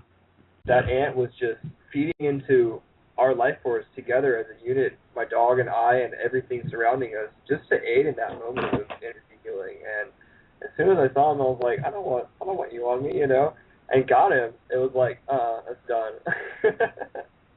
Yeah, man, but I mean, I did it. that's a good experience to have in the sense that you go through something like that to be like, whoa, like that didn't feel right. You know, like that's sort of like that part of ourselves where we can do things, and if we want to know whether or not they're in our highest interest, then just sort of take a moment to reflect afterwards and be like, did that feel right? Like, was that really in my best interest or something? You know, like whatever it is, whatever the example might be or whatever. So, yeah, man. That's always be a conscious observer of yourself. Cool ant story, bro. Thanks. Thanks. But yeah, go. Get in this habit of watching yourself, being a conscious observer of yourself. Take a part of your conscious observation, and you can do this, guys. Everyone has the ability to do it. Take that away from your eyes and put it behind your head. Put it in the back of the room. You could put it in the corner in the ceiling where the ceiling meets the walls, you know? Like, and just watch yourself from that angle too. You know, review your actions, review any correspondence you have with another person, and ask yourself, is this in my highest good? Am I performing to the highest good, or am I performing to the best of my ability to the highest good? Yes or no? You know, the answer needs to be yes, because that's what God or the universe or source, whatever word you want to say, whatever way you want to talk about it, is pushing us towards. You know, and if we are to fall in line and in tune with God, with source, with the universe, with physics or nature or whatever, however you want to say, we have to stay in tune with that. I saw this really cool Facebook thing that said, God is a frequency, stay tuned. You know, and that's such a literal example, but something that we can all really wrap our minds around. Mm-hmm. Yeah, I got to give a shout out to the Facebook page Spirit Science and Metaphysics. I know they did put up a post earlier that has tagged in it, so a big shout out to Steven for doing that. But coincidentally, the post that they put up, it's a picture of the forest, and the quote with the image says, "Listen to the trees as they sway in the wind. Their leaves are telling secrets." So I mean, I'm just like, ooh, because like. Dude, I mean that's a discussion in itself. I mean, are trees talking to each other? Are trees communicating? And then recently we were figuring out that like, oh, like actually, like of course they are. So that's definitely a conversation topic in itself. One thing that I did just want to touch upon, and of course other shout outs to Facebook.com/enlightened consciousness is another page that you guys can check out. And again, Facebook.com/spirit science metaphysics and Facebook.com/earth we are one are some of the awesome pages that you guys can definitely check out, that you will see Paradigm Shift shared through time and time again. So one of the things that I was going to put out there, and you guys tell me, because I mean, when we're talking about how thoughts create and just the potential to work with them, I love the thought of okay, let me just put this out there: collective online radio spoon bending meditation. Aw, yeah. So you guys tell me, like, is that something that we should invest some energy towards? Because if so, I think we can do that in this episode, because I have worked with spoon bending before, and it's actually been I haven't practiced it in like years, but it's definitely something that we can go back to at any time, and I'll guide you guys through just on some simple instructions that were passed off to me, and we can work that into our meditation and experience it. I mean, you tell me, I'll set it up and stuff, but Colby, what do you think? How does that sound? I think it would be cool if we all focused our intentions on bending the spoons inside of the White House. They could really like show up in the news. What the heck is up, man? Eventually, yes. But first, we're gonna start off with the ones that are like in our lap, and then eventually we'll be able to do them across state lines. Which kids don't bend spoons across state lines. That's illegal. Jeez, don't listen to us. Anyways, I think another thing that I gotta mention to you guys, and after I mention this, just for anybody interested, go grab a spoon once I mention this. And what I just want to mention is that it is almost a full moon again. August 21st ish or 20th is a full moon again, and you guys may remember that previous in the full moon in July, I set up this project, the Howl at the Moon, which you can find through the Facebook.com, and you can go to Facebook.com/paradigm shift, or go to Paradigm Shift Center ParadImesCentral.com, go to interactive projects, and you can find a link for it there. And that is a project that I want to remind you guys about. Well, the hype around the moon is with us, and basically what we're doing with that is we're collecting samples of a bunch of people howling at the moon with their own voice, like as a wolf howl, and then creating some sort of artistic song out of that. And I won't be necessarily the one mixing it, so I'm inviting artists to get in, and we'll put the audio samples online, but we need more samples. So again, we started this last month, but we only got like 5-ish submissions, so we're just building the submission library right now. So again, go to ParadImesCentral.com or what is it, projects? I forget what it is, but if you go to ParadImesCentral.com and then up at the top it says interactive projects, click on that and check out the link and post your videos on the Facebook group, because I would love to just have something that we can work with as a community, something that we can just be like, that was cool, like that was just like consciousness, like creating something really awesome, and I could totally see a cool musical like track being made out of that as an experiment. So what do you think? Does that sound like a cool idea? Colby, what do you think? Sounds pretty awesome. All right, cool. Okay, so I say we should do the spoon bending thing, and we'll do that a little bit later. So for everybody now who's listening to this episode, even if you're listening to it in the future or wherever, if you're listening to it in the past, then that's like pretty awesome too. But what I was going to say is go now and find a spoon. So if you have to walk away from your computer, that's okay. Just go find a spoon. Find one that's not like super flimsy, one that actually has like a little bit of weight behind it, some sort of like durability to it. But maybe not one that's like super like rhubarb strong or whatever. Some sort of conductance to it. That's very important. If it could be a copper spoon, that'd be awesome. Yeah. So copper's like super conductive. But yeah, I mean, I got one in front of me. So, and then not a plastic spoon. That's right, Roscoe. And then we'll actually work with that. We'll actually work with spoon bending, because I mean that's totally a topic that I'm just fascinated by, especially since it's something that in some degree has been documented. I've read some stuff just about like how people can do this at birthday parties, and in particular it's really interesting when you have young kids learning about spoon bending, because all right, go get your spoon, Colby. Be ready. I'll hold the fort. So with the spoon bending thing, obviously, and I might have to mention this again in a minute, but you don't just want to bend it with your hands. It starts out that way in most cases, but eventually the idea is that you can bend it with your mind, and you're just like, whoa, like what the hell, like that like sounds too crazy, that's just too insane. But if you think it's insane, then it's too insane for your reality, and then you won't be able to experience it. But I've had stories passed on to me of kids, younger kids, who have been able to actually like do this. And it's just an idea relating to the fact that our thoughts can actually affect the reality around us. And then if you're thinking about like vibrations or whatever, but again, it's just like a meditative thing, and consider it just an opportunity to practice. So does everybody have their spoon yet? Colby, do we have spoons? Colby has a spoon. All right, so all right, so we'll work into the spoon meditation in a bit. I just want to make sure that people are with us, and then we'll just sort of wrap the conversation around us. Because I mean, in terms of things worth knowing, or things you need to know, or whatever you want to say, I think knowing that spoon bending is a potential within this reality is definitely an interesting thing, because it just opens up the door to the conversation of what the heck else is possible within this reality. So, yeah. UFOs and Jedi stuff. What else do I got written here? Ninja training, word magic, sacred space. I've been wanting to talk about sacred space for a long time. I have that written down. I have creating creative space. Sacred space is an important thing. Okay, so we'll hit upon maybe like one or two more topics, and then we'll get into the spoon bending. So we'll kind of just go where we want to go with that. I had some other stuff. Okay, let me just give you a list of the things that we may get into in other episodes. One of the things I had was DMT experiences, but after last episode, when I write DMT, I am no longer simply referring to dimethyltryptamine. When I write DMT, that is like an anagram for divine moments of truth.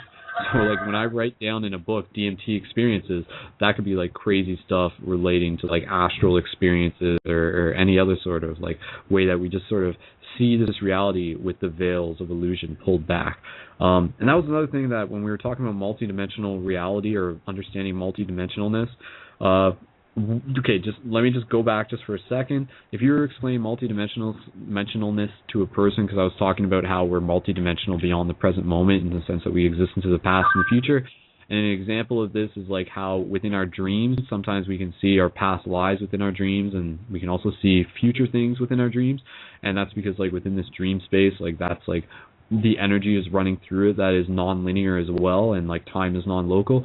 But the multidimensionalness of our reality is the idea of, very simply put, like going back to the quote, we are not a body with a spiritual, or we're not a physical body with a spiritual experience, or the one I'm talking about, like we are a spiritual body going through a human experience, is one of the ways that you want to look at it. So the human experience is something we go through. It's not just what we are, meaning we came from somewhere else. And that place that we come from is very close to the dream space and where we are when we die and when we're born as well, like between lives. And then you get into the idea of like the soul existing through multiple human experiences, which is the idea of reincarnation. And I think that's always an interesting topic. You can always ask people about that, be like, hey, do you believe in reincarnation? Be like, hey, you know what? I think I kind of do. And then just see where that leads you and use that as a fractal topic to branch off into other things. But without having to get into too much detail, because we are naturally from the spiritual level, the spiritual plane, the spiritual state, that's actually the place where like thoughts can create more immediately. And that is the idea that is still present within this reality, which is why, going into the spoon bending thing, we can bend a spoon with our mind, is because the same way that we can bend a spoon within a dream, we can bend a spoon here if we can understand that there is no spoon. So it is not the spoon that bends, it is only your mind. So like literally there's a reason that was in the Matrix movie. It's so that we can all learn how to bend spoons, metaphorically and literally. So know what I'm saying, Colby? I gotcha. What you're saying exactly. We're really not bending the Okay. spoon, we're just bending the electrons inside the spoon. Yeah, exactly. Like, where does the body end and where does the spoon begin? It's all one and the same. Whoa. When you're talking about, like, micro, yeah.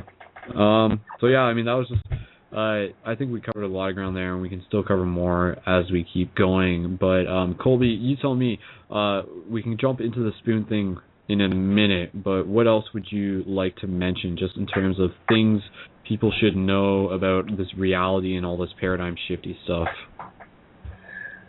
Well, I've definitely been wanting to talk to the community about sacred space for a long time. And I think it's so very important for us to live in a sacred space, to have your own shrine, whatever that may mean to you, whether it's a display of crystals or whether it's just, organized, neat, functional space, or whether it's just something that expresses you fully for who you are and no one else. And you don't care who it is, whether you're living at home with your parents or with people that you may not like, or with some awesome people, like that may have different views than you or something like that. Like your space is something that should be sacred, and something that should reinforce your own vibrations, if you will, so that you can be comfortable in that and be productive in that. And once you leave that space to go out into the world and do your work, you have a cohesive set of vibrations on you, So when I was living in Tallahassee, I had, like, my whole room was sacred space, man. It was beautiful. I was very attached to the space, actually, and so I've recently moved back home with my parents, and it's been really hard to get back into that. I actually did a lot of work today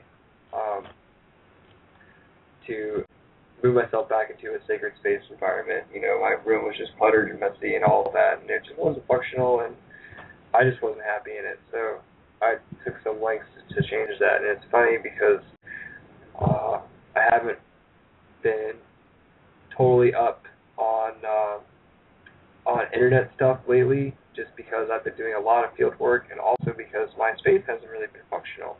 And now that it's functional, of course, tonight I'm on the radio show. What do you know? So I think that's really a funny thing, but it's so important, guys, to have a dwelling that reinforces your own creative, imaginative thought. Mm-hmm. Yeah. Yes. Yeah. Even you were saying, like having creating like an altar, if you want to use that word, is something that is actually quite useful. I mean, so if you got like sort of random crystals and trinkets and things that you've had for a really long time in your life, kind of arrange them on your desk in a way that you can just sort of like have. And even if it's just something that is there for the purpose of you tidying up every now and then, it's just a chance for you to like return to that cleanliness or return to like that order. And as you clean your room, it is the process of cleaning yourself too, cleaning the mind as well. So yeah, it's like it's a practice. Yeah. Somewhere I've heard that cleanliness is next to godliness. I think that's true. Yeah. There's another quote. Going back to the discussion of the ego that was shared by a friend on Facebook, and it says, the first half of life is devoted to forming a healthy ego. The second half is going inward and letting go of it. And that's actually by Carl Jung.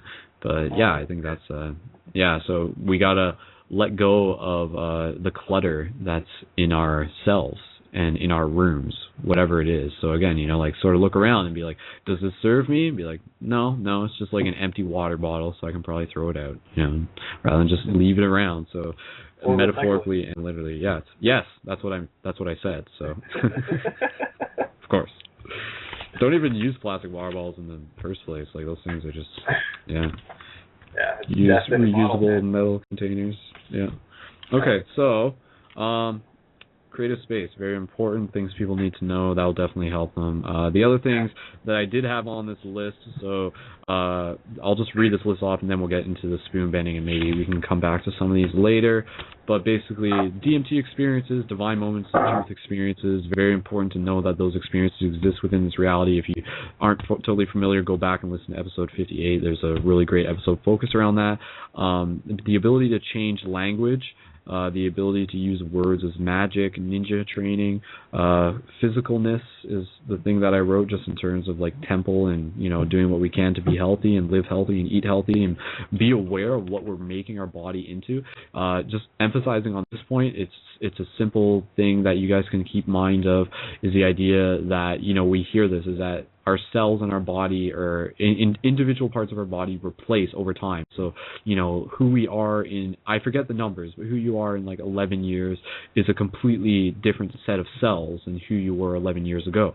So by eating food today, you're creating an investment to the physical self that you're creating in the future. So do you want to be a human vehicle that's created by like McDonald's, or do you want to be like something that's created by actual like good food for you, So just that's one thing I was going to mention. And then, training facilities. You'll be a human drone, just saying, not a vehicle. Oh, yeah. You'll be like one of those little sheep humans that just get herded into the path of all the other sheep humans. They're actually like going to get like all of their hair buzzed off and then like chopped up and sold for lamb meat or something. Like, sorry, that was a crude example. But, and those people too, man. Like even those people are definitely people who I'm not to say like, oh, they can be saved, but again, we can connect with them and we can invite them and there's, I mean, it's all like a dharmic path sort of thing. Some people, this lifetime around, that might be their job, or not their job, but that might be their choice to have that lifestyle. And you might find that you may present to them this open door, and they just, for them, it just won't be the time, and we have to accept that. That's part of what we have to do is pick and choose where we put our energy. Again, like some people, you just don't want to spend too much time like smashing your head against the wall. But don't presume that no one can be like talked to or whatever. But trust your intuition. Yeah. Go where your heart tells you to go. The food that you're eating at McDonald's is actually the people that were doing this 50 years ago. So there's that. Yeah. No, but really, like, you hear like the coach of the football team tell you, garbage in, garbage out, like you can't perform better than what you eat, and that's totally true in a metaphysical way as well. So So Conscious, that's stuff conscious people need eating. to know. Conscious eating, conscious eating is very, very important, guys. Yeah, You know? it is. It really is.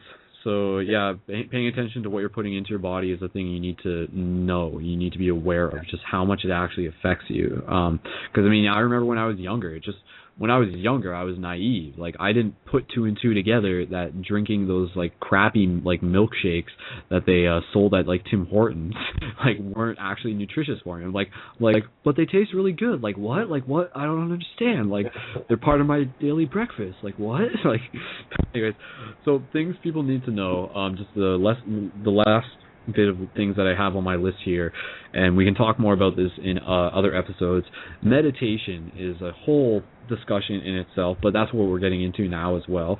Meditation is definitely something people need to be aware of. They need to be able to be given some simple instructions and just some guidance if they're not familiar with it on how to practice meditation for themselves and how to develop it as a habit within their lifestyle. Because meditation, the simple ways of explaining meditation, meditation is like tuning your instrument. We are all different instruments, all trying to play music. If we tune our instruments individually, we are taking responsibility for working with our own minds so that we can more efficiently conduct and produce the noise that is like the orchestra of the universe, of the one verse, of the one song that we are singing. So I mean, sometimes the song's just like really crappy, but like sometimes when we're in sync with one another, when we're in tune, it can be like this amazing orchestra that will just like blow people's minds, and it is that, and it can be the potential. There is a potential for it to be more of that. So meditation, tune your instrument, and sharpen the sword as well. So then I just got like some like other random stuff. I wrote like psychic abilities, surviving the zombie apocalypse, which may or may not be a thing, reincarnation, expectations, and spoon bending. So that sets us up for spoon bending. And we'll talk about the zombie apocalypse another time. Yeah, I want. What? Oh, you want to talk about it now?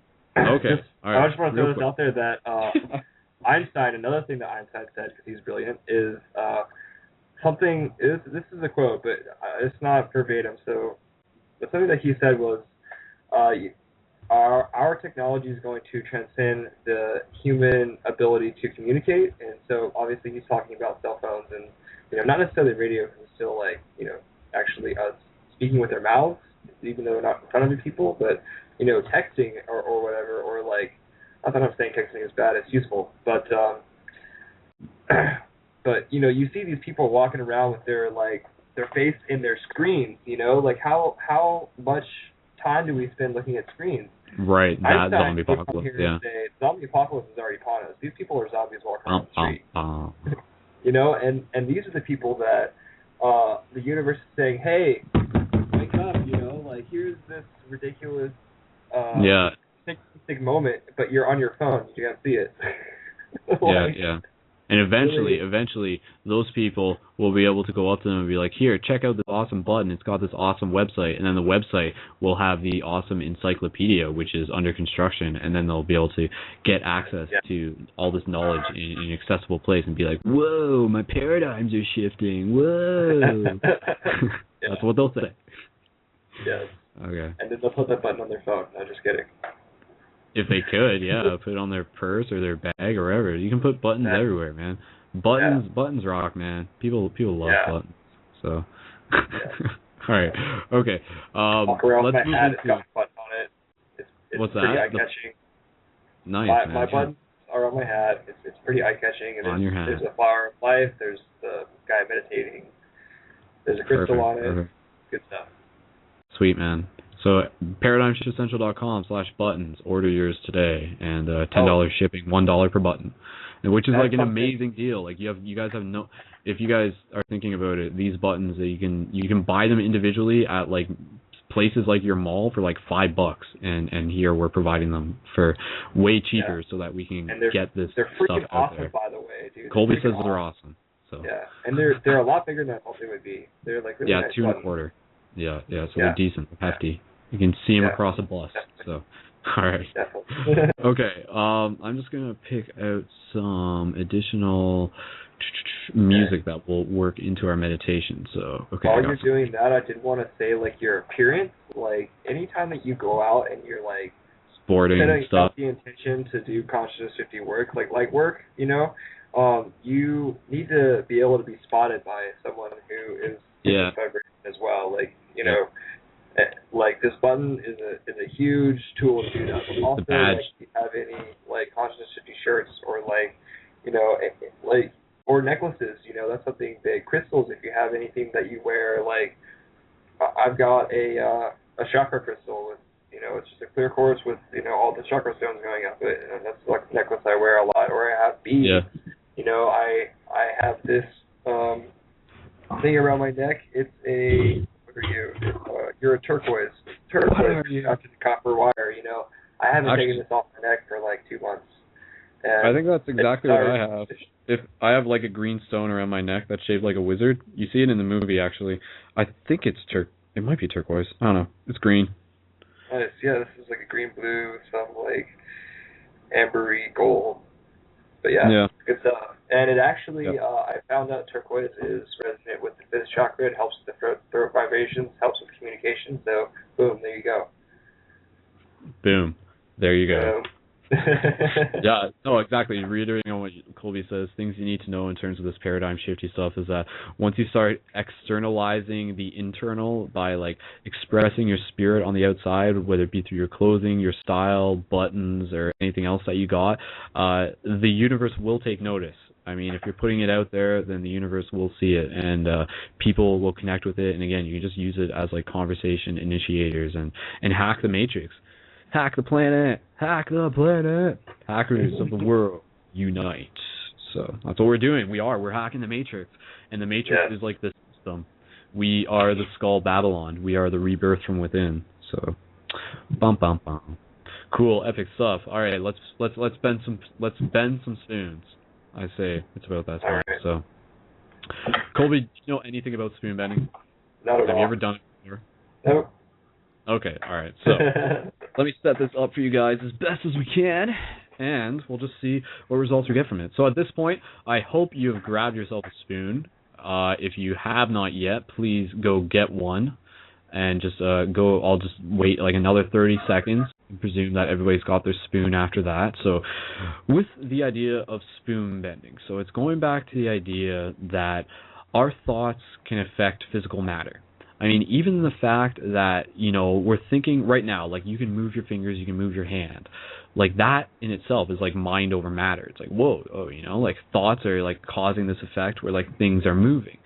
So we can apply that to this idea that the physicalness within this reality.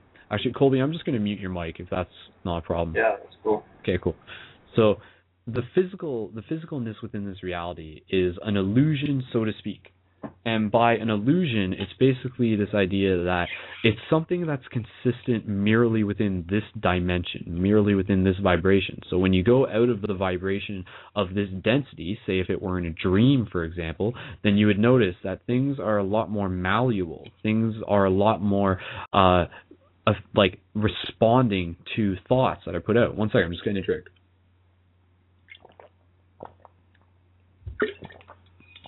So again, it's this idea that even though things happen like that on the dream planes, the astral planes, if you want to refer to it as that, it can still happen here. But the thing that often prevents it from happening is the mere belief that we don't think we can bend the spoon. So the big thing that we have to work on here, and I presume everybody's got their spoon. So I'm just going to give you the instructions. You can start getting comfortable, start sitting, find a spot that's going to work for you, and I'm just going to keep talking to you. So one of the ways that you can approach spoon bending is simple, and that's what we're going to work with. It's this idea of target, intention, and let go. So target is your spoon. That's, you can put your focus on the spoon. Intention is to bend. So you can focus and put the intention on the spoon bending. And then the next step is to let go. And that, for most people, is the hard part, because we're not really familiar. It's something, again, that with this practice, you'll actually become aware of what it's like to let go, like what it feels like to let go. And what we're letting go of is the idea that for some reason we feel that like it might not be possible, so to speak. So we need to be able to let go of our belief that this spoon is something that is physical. It's, even if it is, physical, like, just forget what that word means for a moment. Right now, we just want to be able to connect with the idea that the spoon is something that is a receiver of the intention that we are putting out and has the potential to respond to the thoughts. So, if everybody just wants to get comfortable, begin just holding the spoon in your hands, and it'll be interesting to see what can come out of this. The fact that it's like over radio is an interesting thing as well. So, what we're going to do, just begin feeling the spoon. So you just have like your thumb just kind of like in the bowl of the spoon, and then you want your other fingers just kind of pinching around the neck of it. So just a little bit around there. So you can just gently begin to just very slowly, just like rubbing your thumbs on the spoon, on the neck of it, and just like gently within the bowl of it. Now a lot of people say like, oh, like you're just going to heat up the spoon and then you're going to bend it. Well, like I said, eventually the goal is to be able to bend the spoon without using your hands. But this is where we start from, because we need to be able to take notice of the very subtle effects that are taking place. What is actually going to happen is that the spoon is going to become more malleable. It's going to feel a bit more like putty, like kind of Play-Doh, kind of something like that. So if you haven't already, close your eyes. I'm just going to do this as well, and we're just going to sort of become more aware. So make sure that you guys can hear me, because I just want to make sure I'm comfortable. So again, just without even just moving your hands right now, just bring your focus back to your breath. So let's bring ourselves into the meditative state. Within the meditative state, we'll be able to function, we'll be able to focus our intention more clearly on bending the spoon. So without just having the spoon in your hand, without rubbing it or anything, we're just going to bring our attention to our breath. So this gentle inhale through the nose. Gentle exhale through the nose. And again, gentle inhale through the nose. And gentle exhale through the nose. Just for these next few moments, just remain focused on your breath. Meditation in itself can be thought of as a practice on being aware and being conscious of where the focus of our mind is at this present moment. So right now, before we jump to the spoon, focus just on your breath. Familiarize yourself with the practice of focus. We have plenty of time. We are not in a rush. Again, gentle inhale. Gentle exhale. Focus on the breath. Gentle inhale. Gentle exhale. Just allow yourself to feel that rhythm again. Gentle inhale. Relax. Gentle exhale. So now just gently, slowly begin to move your fingers on the spoon. You don't want to move your hands much. The more physical movement that you bring into your body, the less we can bring our mind into stillness. So just very soft, very slow movements, and just being ultra aware of the sensation on a microscopic level of what it feels like for your finger to be touching the metal of the spoon. And again, being aware that at the quantum level, there's nothing but empty space in your hands right now. And the only thought that is preventing the spoon from bending is the belief that it cannot be done. So what we want to be able to see within our mind is the spoon bending. So already begin to do that.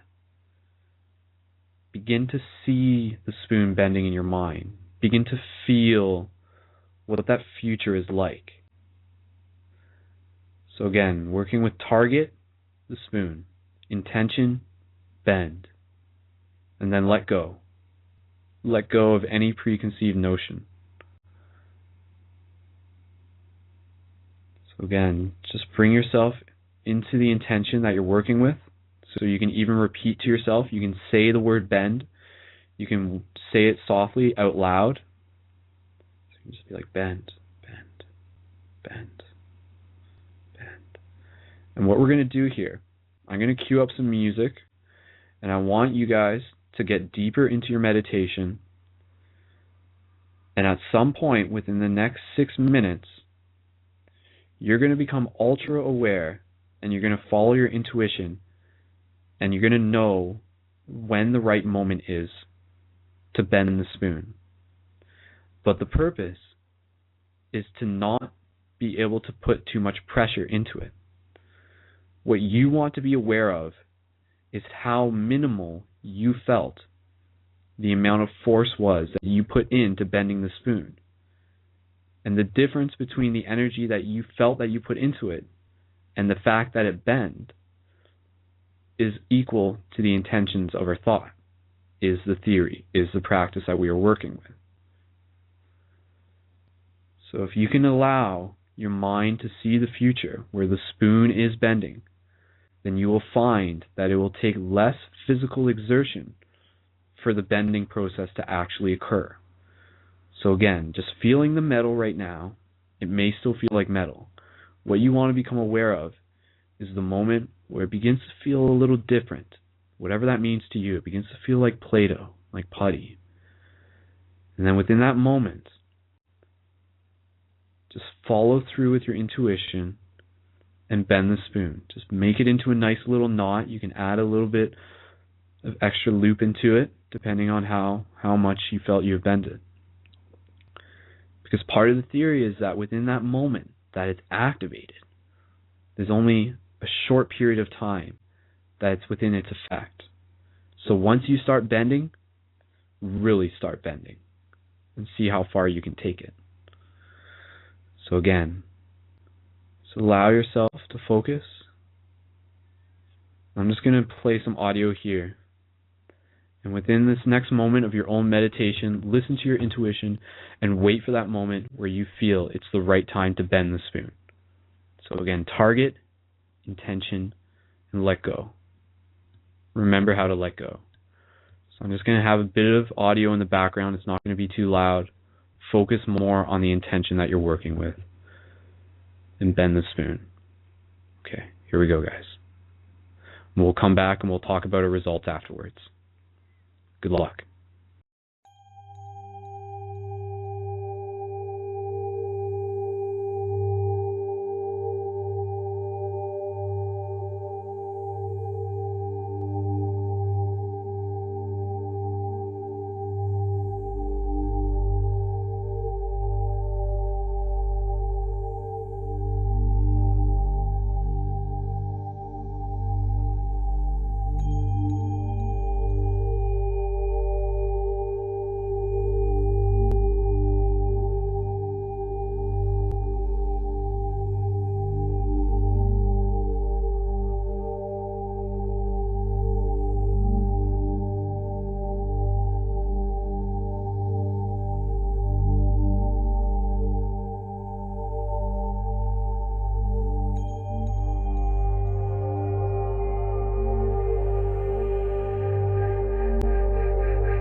All right, so we're gonna come back from that.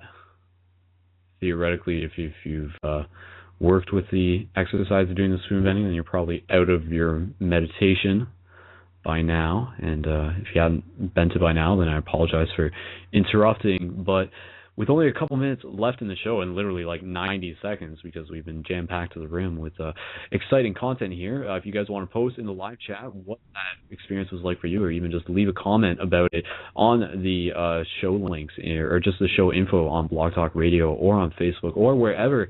For myself, I didn't get like a full loop in with the spoon. The one I was working with is pretty hefty stainless steel, but I mean, theoretically, if you really had success with it, and again, this is an experiment. This is an experiment, guys. This is, keep in mind, I know this is like some really sort of fringe type stuff we're kind of doing here, but theoretically, if it worked well with you, you could have gotten like a nice full loop into what you were doing there. So if you want, go back and listen to this episode again, or even just practice doing it on your own. Do more spoon bending on your own, and we would love to hear more results that people have to have. And there's only 40 seconds left here on Blog Talk Radio, so we're going to wrap things up. There will theoretically be a Hangout. I'll post a link for it on the Facebook page and into the live chat once I get it set up, so bear with me with that. I'll take a couple seconds. But also remind you guys, if you enjoyed this episode, please consider donating at the GoFundMe page, gofundme.com/ParadigmShiftRadio. This is a service that we provide for you, and anything that you can contribute does help with the monthly cost. And of course, Facebook.com/ParadigmShiftRadio. Join the admin group, ParadigmShiftCentral.com. Thank you once again. I've been your host. Thank you to Colby. I'm Skull Babylon. YouTube.com/SkullBabylon, Facebook.com/SkullBabylon, and we'll wrap it up there. And until next time, we'll see you in the future. Take care, everyone.